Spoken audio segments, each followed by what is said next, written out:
तो दोस्तों आज की इस वीडियो में जो हम बात करने वाले हैं, देखिए वो भी कंबाइन हार्वेस्टर से रिलेटेड ही बात करने वाले हैं। तो दोस्तों जैसे एक भाई का कमेंट आया था कि अगर एक भी पैसा नहीं है तो क्या 3 लाख लेकर हार्वेस्टर खरीदना सही होगा क्या? सर प्लीज रिप्लाई दीजिएगा। तो दोस्तों इस तरह से भाई का कमेंट आया था। तो भाई के कमेंट का मतलब ये है कि मान लीजिए भाई के पास एक भी पैसा नहीं है, भाई जो डाउन पेमेंट जमा करेंगे वो भी कर्ज लेके ही करेंगे, तो क्या वो कंबाइन हार्वेस्टर खरीदना सही रहेगा? भाई का यहाँ कहने का ये मतलब है। तो दोस्तों आज की इस वीडियो में हम भाई के कमेंट के अकॉर्डिंग डिटेल में बात करेंगे कि मान लीजिए आपके पास पैसा बिल्कुल भी नहीं है, तो क्या आप कंबाइन हार्वेस्टर लेकर बिजनेस कर सकते हो या नहीं?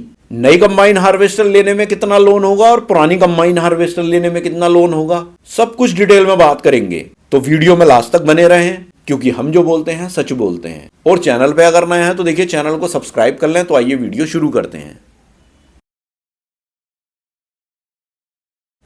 तो दोस्तों सबसे पहले तो बात कर लेते हैं कि कंबाइन हार्वेस्टर अगर भाई नई खरीदते हैं तो कितनी ईएमआई रहेगी और पुरानी खरीदते हैं तो कितनी ईएमआई रहेगी। तो नई कंबाइन हार्वेस्टर की बात कर लेते हैं। तो आज के टाइम में नई कंबाइन हार्वेस्टर की जो कीमत है वो लगभग 32 लाख रुपए मान करके चलिए। अब भाई ने कमेंट में जैसे बोला कि मैं 3 लाख रुपए डाउन पेमेंट करूंगा, तो भाई देखिए 32 लाख की कंबाइन हार्वेस्टर में 3 लाख रुपए के डाउन पेमेंट से काम नहीं चलेगा। भाई को जो है डाउन पेमेंट ज्यादा करना पड़ेगा, क्योंकि देखिए 32 लाख के अकॉर्डिंग 3 लाख रुपए बहुत कम है, क्योंकि टोटल कॉस्ट का 15 से 25% तो डाउन पेमेंट देना ही पड़ता है। तो डाउन पेमेंट मान के चलिए 5 लाख से कम तो हो ही नहीं सकता, 5 लाख तो करने ही पड़ेंगे मिनिमम। तो 2.5 लाख अगर मान लीजिए 5 लाख भी करते हैं तो फिर उन्हें लोन कराना पड़ेगा लगभग 27 लाख रुपए का। तो अब 27 लाख रुपए के लोन की बात कर लेते हैं। तो देखिए इसमें 27 लाख रुपए पे जो इंटरेस्ट लगेगा वो लगेगा 9% का, और टेन्योर जो मैक्सिमम हो सकता है वो 7 साल का हो सकता है। तो भाई की जो ईएमआई बनेगी हर 6 महीने की वो 2,77,233 रुपए की बनेगी। अब इस पर मान लीजिए 3% का इंटरेस्ट में सबवेंशन मिल जाता है, मतलब 3% की छूट मिल जाती है इंटरेस्ट में, तो इंटरेस्ट भाई का 6% का रह जाएगा। तो अगर 7 साल के टेन्योर के लिए 6% से हम ईएमआई निकालते हैं तो हर 6 महीने की जो ईएमआई बनेगी वो 2,49,837 रुपए की बनेगी। तो मेन जो होगी ईएमआई वो यही होगी, मतलब छूट वाली। लेकिन शुरू में तो भाई की ईएमआई उस ईएमआई के अकॉर्डिंग कटेगी, क्योंकि ये जो इंटरेस्ट का सबवेंशन होता है ये बाद में मिलता है, लेकिन ईएमआई जो है वो उसी के अकॉर्डिंग कटती है हर 6 महीने की। तो ये तो हो गई ईएमआई की बात कि 6 महीने में भाई की ईएमआई इतनी बनेगी। अब बात आती है डाउन पेमेंट की। जैसा भाई ने बोला कि मेरे पास एक भी पैसा नहीं है, तो अब 5 लाख रुपए कहां से आएंगे भाई के पास?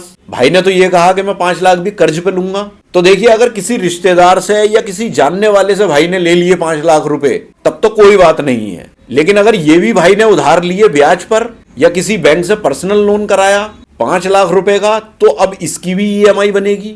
तो देखिए 5 लाख रुपए का पर्सनल लोन अगर भाई ने लिया तो इस पर जो इंटरेस्ट लगेगा वो मान के चलिए 11% का, और मैक्सिमम टेन्योर पर्सनल लोन का लगभग 6 साल ही होता है। कोई कोई बैंक 7 साल भी कर देती है, लेकिन हम 6 साल मान रहे हैं, 6 साल तो दे ही देती है बैंक। तो इसकी जो हर महीने की ईएमआई बनेगी पर्सनल लोन की वो 9,517 रुपए की बनेगी, और अगर 6 महीने की ईएमआई का हिसाब लगाएं इसका तो बनेगी 57,102 रुपए की। तो अगर भाई ने पर्सनल लोन कराया है और वो वाला लोन भी कराया कंबाइन हार्वेस्टर वाला, तो अब इन दोनों ईएमआई को जोड़ देंगे तो वो जो 9% पे जो ईएमआई बनी थी 2,77,233 रुपए, उसमें जोड़ देंगे 57,102 रुपए, तो 3,34,335 रुपए इतने की हर 6 महीने में ईएमआई भाई को देनी पड़ेंगी दोनों जगह। तो भैया इतनी बड़ी ईएमआई भाई नहीं दे पाएंगे 6 महीने में, ये क्लियर कट में बता रहा हूं भाई को। तो देखिए नई कंबाइन हार्वेस्टर लेने में इतना बड़ा इन्वेस्टमेंट बिना अपने पास पैसों के लोन के बेस पर आपको नहीं करना चाहिए। भाई देखिए आपने पर्सनल लोन भी अगर नहीं कराया 5 लाख रुपए का, किसी रिश्तेदार से ले लिए या किसी और से ले लिए,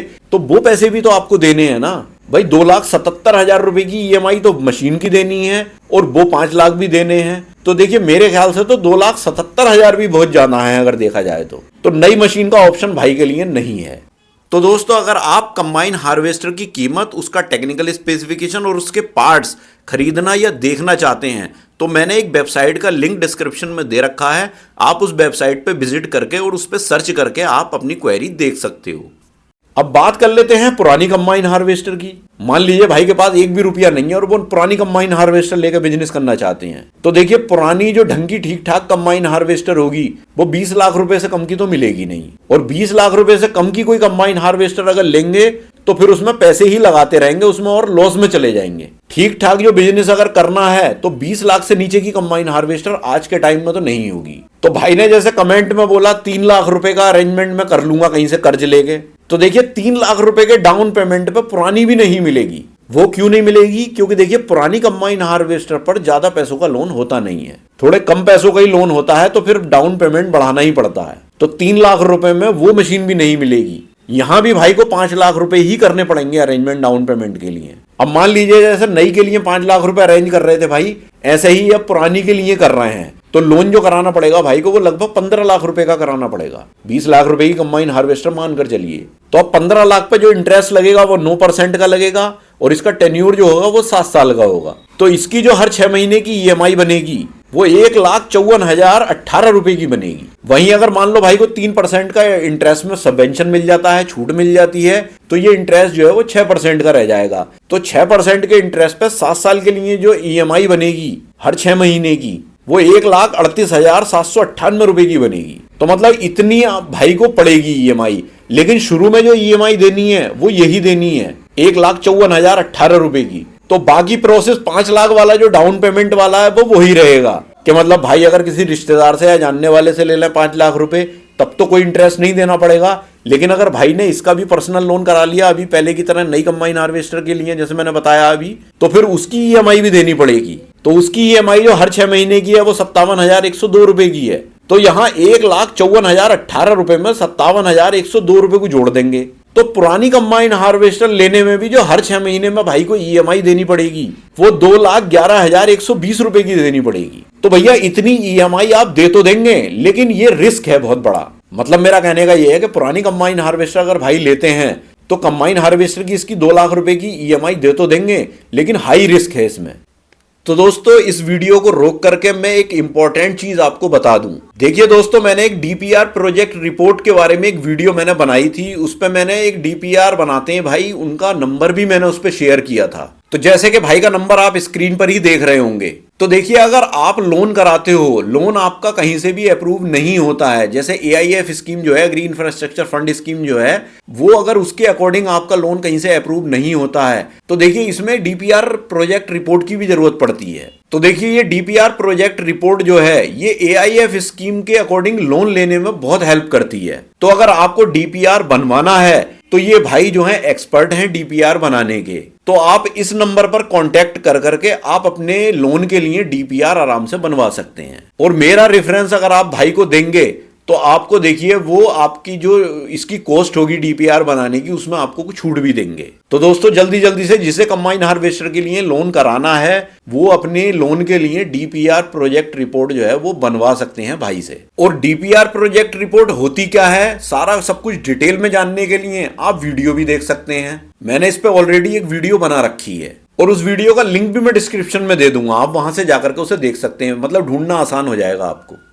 तो फाइनली दोस्तों यहां जो कंक्लूजन निकल करके आया वो यही निकल करके आया कि भाई जो है वो नई कंबाइन हार्वेस्टर नहीं ले पाएंगे, पुरानी कंबाइन हार्वेस्टर वो ले सकते हैं। लेकिन अब इसमें भी 2 बातें हैं। पहली बात तो यह है कि देखिए एक ही आदमी के नाम में पर्सनल लोन और कंबाइन हार्वेस्टर लोन दोनों एक साथ नहीं होगा। मतलब जैसे कि भाई अगर लेना चाह रहे हैं मैं पर्सनल लोन भी ले लूं अपने नाम से ही और फिर कंबाइन का लोन भी ले लूं उधर जाकर के, तो देखिए उधर बैंक को पता लग जाता है कि इनके नाम पे इतने रुपए का पर्सनल लोन भी है। मान लो 5 लाख रुपए का लोन ले लिया भाई ने पर्सनल पहले और फिर वो डाउन पेमेंट उसी पैसे को दे करके फिर कंबाइन पे लोन करा रहे हैं, तो वो बैंक फिर उधर कहेगी कि आपका ऑलरेडी 5 लाख का लोन है और अब हम यहाँ इतने पैसे का लोन आपको नहीं दे पाएंगे। तो यहां पर भाई को जो है वो अपने नाम से नहीं लेना है। अगर पर्सनल लोन लेकर के और वो डाउन पेमेंट जमा कर रहे हैं तो वो अपने नाम पे नहीं कर पाएंगे। और दूसरी बात इसमें यह है कि देखिए 5 लाख रुपए अगर आपने पर्सनल लोन नहीं भी लिया और किसी रिश्तेदार से या जानने वाले से 5 लाख रुपए लिए हैं तो फिर वो पैसे भी आपको देने ही हैं भाई, भले ही उन पे ब्याज ना जाए लेकिन वो पैसे तो आपको देने हैं ना।